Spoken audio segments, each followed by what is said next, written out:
Assalamualaikum warahmatullahi wabarakatuh. Jumpa lagi dengan saya di sini untuk menyampaikan informasi mengenai tanaman pangan alternatif minor. Bagaimana kabar hari ini buat Anda semua? Mudah-mudahan kabar baik dan tidak kurang suatu apapun. Baiklah, kita akan mencoba untuk menyampaikan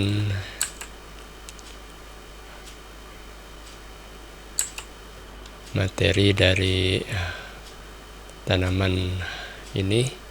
Sebut saja ini adalah tanaman Garut, tapi bukan nama kota tetapi nama daerah. Nama latinnya adalah Maranta arundinaceae, di mana tanaman ini merupakan salah satu bahan pangan lokal yang memiliki nilai ekonomi yang cukup tinggi dan berpotensi sebagai sumber pangan alternatif.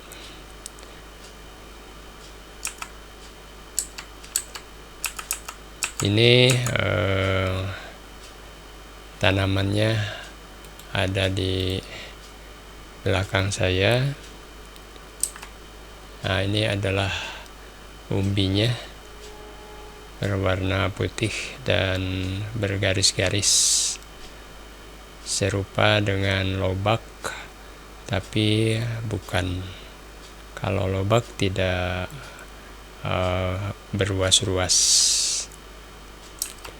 Nah, ini sebagai tanaman pangan alternatif, dan Garut juga termasuk dalam kelompok ubi-ubian minor, berasal dari daerah Amerika bagian tropik yang kemudian menyebar ke daerah tropik lainnya termasuk Indonesia. Tanaman ini memiliki banyak kegunaan, antara lain penghasil pati, bahan baku industri, kemudian emping ya. Kemudian juga Garut sebagai obat tradisional, juga bahan kosmetik, dan bisa dijadikan lem. Pati dari tanaman Garut ini dapat digunakan sebagai bahan substitusi terigu. Selain itu, limbah pengolahan umbi Garut juga dapat dimanfaatkan untuk pakan ternak.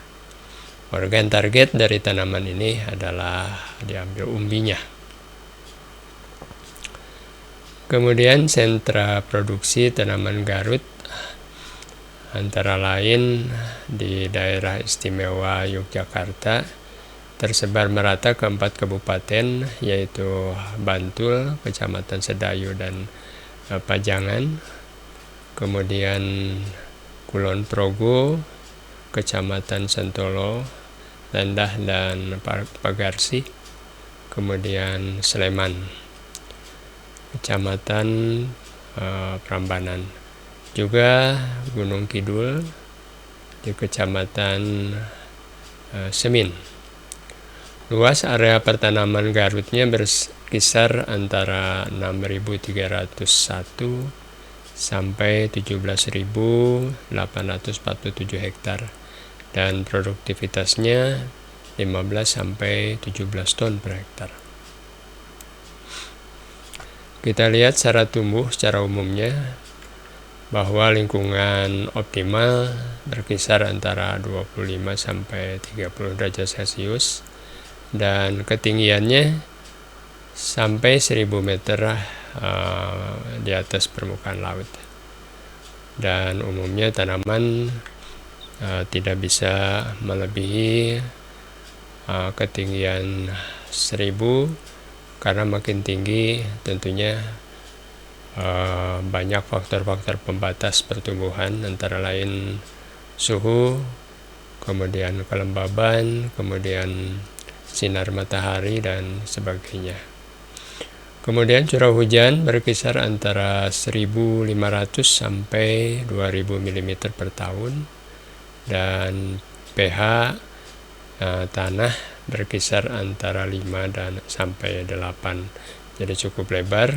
Jadi adaptasi di tanah yang sedikit masam di pH 5 dan kemudian melewati netral di pH 8. Kemudian pemilihan bibit.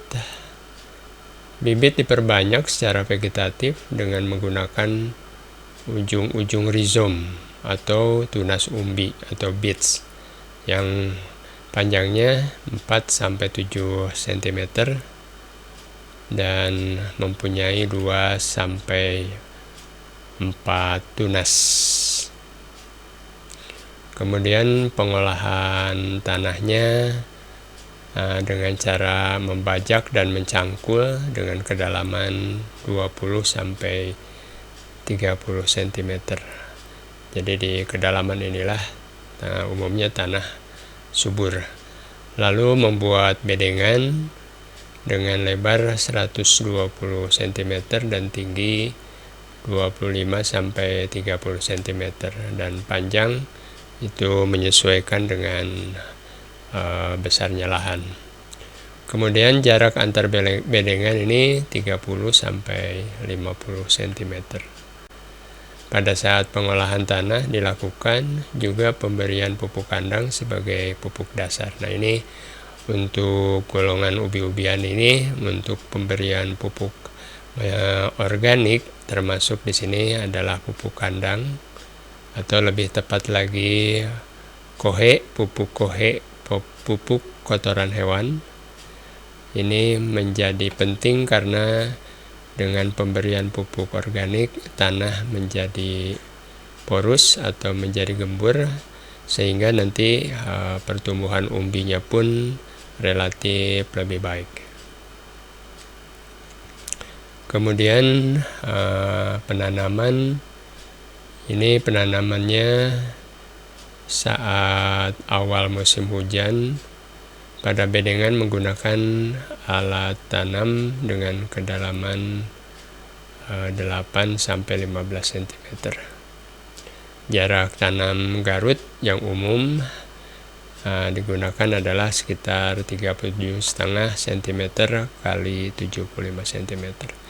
Nah, ini untuk bedengan karena ini memang ditanam pada saat awal musim hujan, jadi harus diperhatikan drainase karena kalau bedengan itu tergenang maka akibatnya umbi menjadi tergenang juga dan kemungkinan bisa busuk.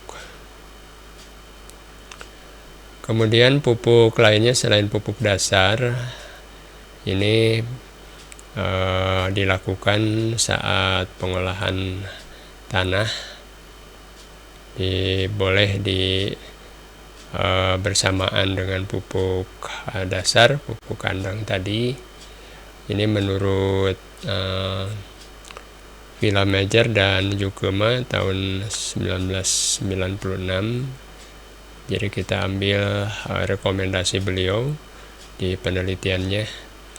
Ini bisa menggunakan amonium sulfat dengan dosis 350-650 kg atau urea 156-290 kg per hektar setiap musimnya.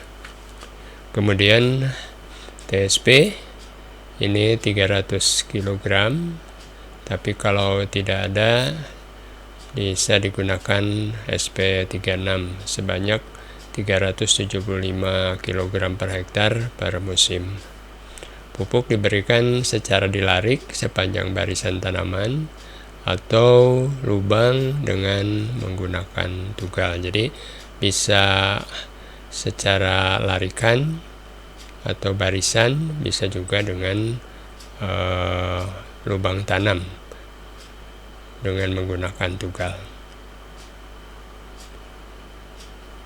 Kemudian pemeliharaan ini meliputi penyiraman sudah barang tentu karena memang tanaman membutuhkan air, namun diharapkan penyiraman itu tidak berlebih ataupun berkurang, karena kalau berlebih juga tanah menjadi becek dan kemungkinan tergenang. Kalau berkurang maka tanaman akan kekeringan, dan ini secara berkala. Begitu juga penyiangan gulma agar tidak bersaing dengan tanaman, terutama di awal pertumbuhan, karena biasanya atau umumnya pertumbuhan gulma ini lebih cepat dibandingkan tanaman. Dan dilakukan pembumbunan. Pembumbunan artinya menaikkan tanah di sekitar tanaman yang lebih tinggi agar tanaman itu lebih kokoh dan juga zona perakaran bisa lebih besar. Kemudian penyiangan dilakukan rutin setiap bulan atau dikala gulma mulai tumbuh lebat. Jadi untuk gulma ini tidak boleh dibiarkan, karena di awal pertumbuhan tanaman masih rentan dan gulma sangat mengancam. Sedangkan di pertumbuhan vegetatif awal juga tanaman belum kuat, jadi masih perlu diperhatikan keadaan gulmanya. Tapi setelah tanaman itu dewasa, masuk ke vegetatif akhir dan seterusnya, mungkin gulma tidak perlu lagi di babat. Kemudian pengendalian hama dan penyakit, karena memang setiap tanaman itu sudah barang tentu ada hama dan penyakitnya yang mengancam.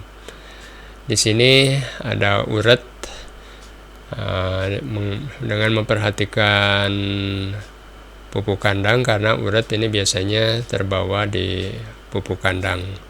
Jadi sebaiknya pupuk kandang itu kalau lebih baik adalah dikeringkan dulu sampai dekomposisinya sempurna, sekaligus untuk mengurangi telur-telur larva dari uret ini, dan bisa digunakan puradan untuk mengantisipasinya. Kemudian di sini yang mengancam juga adalah tikus, yang memang agak sulit dibasmi, karena setiap ada makanan, setiap kali ada bahan pangan, tikus pasti ada. Sini bisa dilakukan gropyokan. Ini adalah cara lama petani dengan mengejar tikus bersama-sama dengan jumlah orang yang banyak, kemudian rame-rame menangkap tikus dengan peralatan seadanya. Atau juga bisa digunakan racun tikus. Nah, ini juga racun tikus dalam penggunaannya harus diperhatikan, karena bisa mengganggu keseimbangan lingkungan karena zat kimia. Tapi mungkin kalau sekarang sudah ada racun tikus yang organik yang tidak mencemari lingkungan. Kemudian hama yang ketiga adalah bekicot, dengan pengendalian mekanis saja, karena bekicot ini ukurannya besar dan pergerakannya juga lambat. Tapi jika bekicot ini populasinya besar, maka memang dibutuhkan perhatian yang ekstra, karena bekicot ini sangat berbahaya, mengancam bagian atas tanaman, ya, terutama daun. Kemudian penyakit ini penyakit fusarium, yang memang fusarium ini cukup banyak jenis tanaman yang diserangnya. Ini bisa digunakan biopestisida yang sekarang sudah banyak dari golongan Trichoderma dan Glyosidium, itu juga bisa dipakai. Kemudian pasca panennya Ini hasil panen utama adalah umbi. Panen Garut tergantung pada tujuan pemanfaatan umbinya. Untuk pembuatan emping pada umur 6 bulan, untuk pembuatan pati atau dibenihkan kembali itu pada umur 10-12 bulan.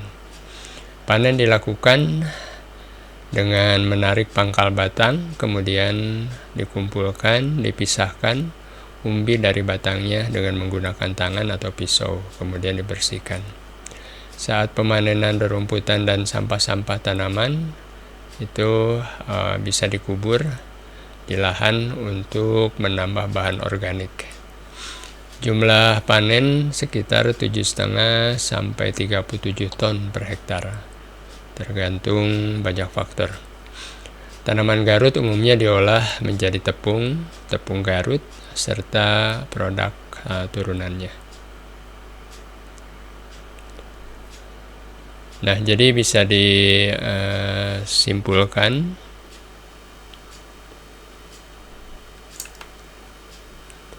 Garut dengan nama Latin Maranta aundinacea merupakan bahan pangan lokal yang berpotensi sebagai sumber pangan alternatif. Hasil utama tanaman Garut berupa umbi Garut yang mempunyai banyak kegunaan. Oleh karena itu, perlu dilestarikan guna mendukung ketahanan pangan nasional. Salah satu bentuk pelestariannya adalah dengan mengembangkan budidaya tanaman Garut ini, mulai dari pemilihan bibit yang baik sampai panen dan pasca panennya. Untuk meningkatkan produktivitas dan pendapatan petani, maka perlu adanya program pendampingan oleh tim atau dinas, petugas dari dinas PPL yang ahli dalam bidangnya guna mendukung pengembangan tanaman Garut ini. Ini daftar pustaka yang diambil dalam penyusunan slide ini.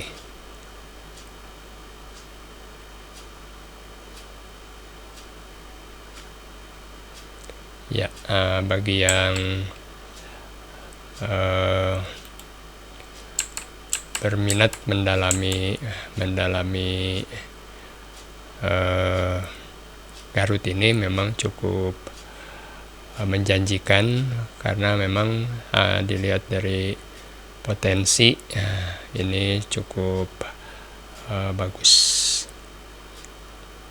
Terima kasih kepada Anda yang sudah subscribe untuk mendukung channel ini, dan sekian paparan dari slide ini tentang budidaya tanaman Garut. Atas perhatiannya saya ucapkan terima kasih.